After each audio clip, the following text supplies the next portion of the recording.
I'm Just That Into Me. You're the One You've Been Waiting For, by Dayna Mason, Chapter 1, Anne.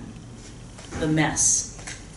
Regret flows through my body and seeps out through the gash in my hand, splattering crimson onto the crisp autumn leaves at my feet. Is this what my life has come to? I'm an idiot. I look at Derek through the 8-foot-tall wire fence that separates us. Oh, hell no, he declares, staring at my hands as I attempt to control the bleeding with a clump of leaves. I'm going around. He disappears around the corner of the building. What? He made me climb this stupid fence because he didn't want to wait in line to get back into the bar, and now he's going around?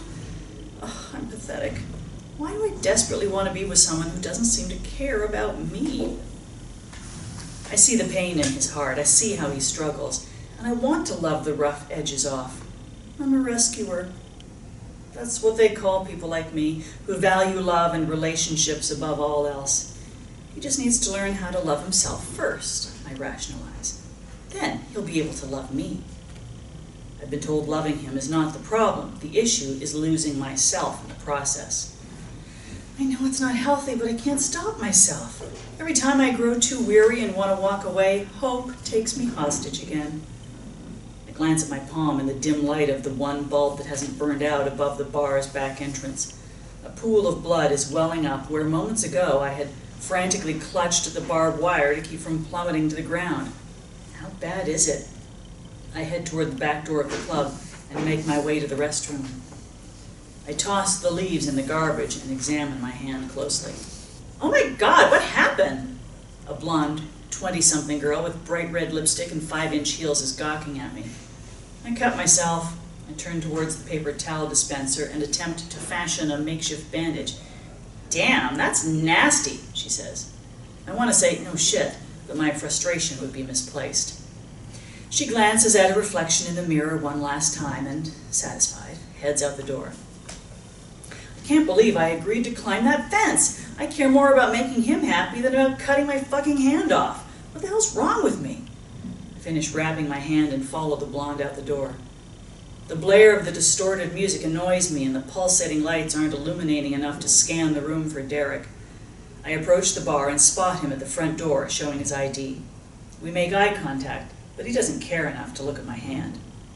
I need a drink, he yells over the music as he passes me by. Asshole, don't you see I'm bleeding to death? Despite my anger, I follow him to the bar. He hands me a glass of wine and walks toward the stage. I finish my 4th drink in the last hour and return to the restroom. I wrap fresh paper towels around my hand. The bleeding has almost stopped, not that I care. The alcohol has drowned my give-a-shit gene. I stagger over to Derek in the back of the crowd near the stage. I hate him for not even asking if I'm all right. I want to tell him what a jerk he is, but I know this feeling will fade like it always does. And again, I'll look for ways to please him and not be a burden. This sucks, let's go. He walks towards the front entrance of the club. Trent and Derek. Moonlight casts shadows into Derek's bedroom through the French doors. The body next to me is snoring. Oh yeah, I must have passed out after we had sex. I struggle to remember the details of the night. Derek took care of my hand. That's right, we got back to his house, he put antiseptic on it and wrapped it in gauze. He loves me. I feel a smile creep across my face in the dark. My hand. I touch my palm where the pain is located. It's swollen and the wrap is saturated. I crawl out of bed and tiptoe to the bathroom. Oh my God, my hand's a mess. There's a large, deep groove in my palm exposing pink flesh in the valley where it's split. I need stitches. I don't want to wake Derek, but I have to get this taken care of. Derek, I gently nudge his shoulder. Huh? What? I think I need stitches. My hand is really bad. No, you don't. It's fine. You're fine. No, seriously, it's swelling. I think it's infected. Okay. He rolls over and drifts back to sleep. Derek, can I use your car to go to the hospital? Huh? Yeah, go ahead, he mutters and drifts off again. I find an out-of-the-way place to sit in the emergency room of the University of Washington Medical Center, the closest hospital to Derek's Queen Anne Hill home that I could think of. It's 8:03 a.m. on my phone. Derek will probably be still sleeping when I return. I hate not being able to come and go as I please. I'd have my car with me if I hadn't agreed to let Derek pick me up at my apartment on Capitol Hill. But I couldn't resist a ride in the Lamborghini his dealership recently acquired. Even though he deals in luxury vehicles, he's still just a stereotypical used car salesman. Sometimes I can barely tolerate listening to his feigned interest on the phone with his clients, knowing that as soon as he hangs up, he's going to tell me all about what idiots they are, because he thinks most people are idiots. I keep ending up in relationships with jerks who are unavailable. Whether they're pining over some ex-girlfriend, or longing for some girl who doesn't want them, or not ready for a relationship, or in Derek's case, never want to be in a committed relationship again because his ex-wife broke his heart, it's all the same, unavailable. Oh, sure, they'll have sex with me and even be in a relationship with me, but no matter who it is, they're never fully in it. After decades of analyzing myself and hundreds of self-help books, not much has changed. Here I sit, alone in the ER, even though I have a boyfriend. I would never let him go to the hospital alone. I would be there by his side every step of the way, so why do I make it okay for him not to be here for me? A tall man with sandy brown hair, a husky build, and a boyish face sits across from me. He's not someone I would normally find attractive, but there's something about him that grabs my attention. He smiles at me. I smile back. Hi, what you got there?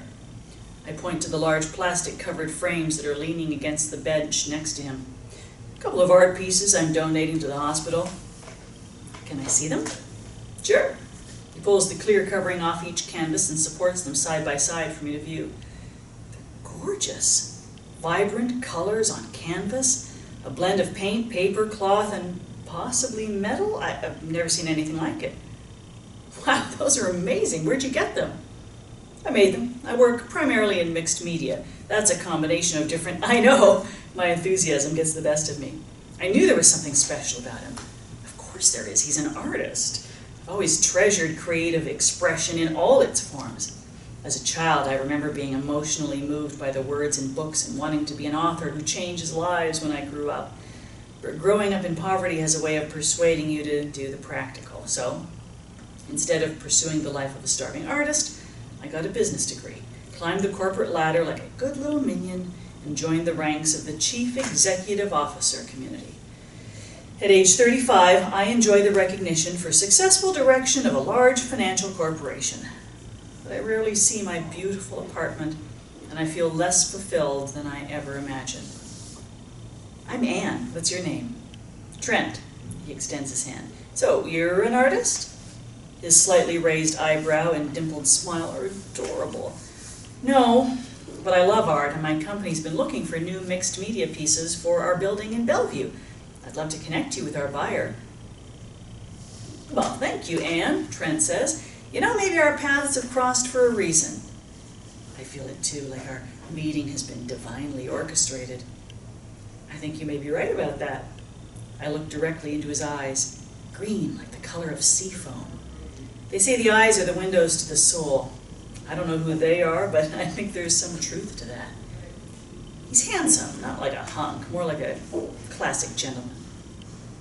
What happened to your hand? He's staring at my bandage. Oh, yeah, I think I need stitches, that's why I'm here. How'd that happen? His voice is comforting, and the gentle concern on his face compels me to tell him more than I probably should.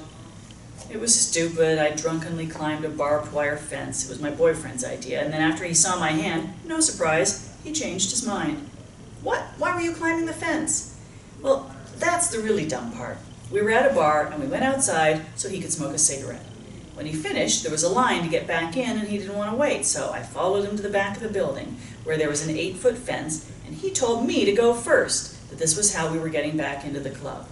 I was terrified. I told him no way, but he insisted and made fun of me for hesitating, so I climbed the fence. He sounds like a jerk.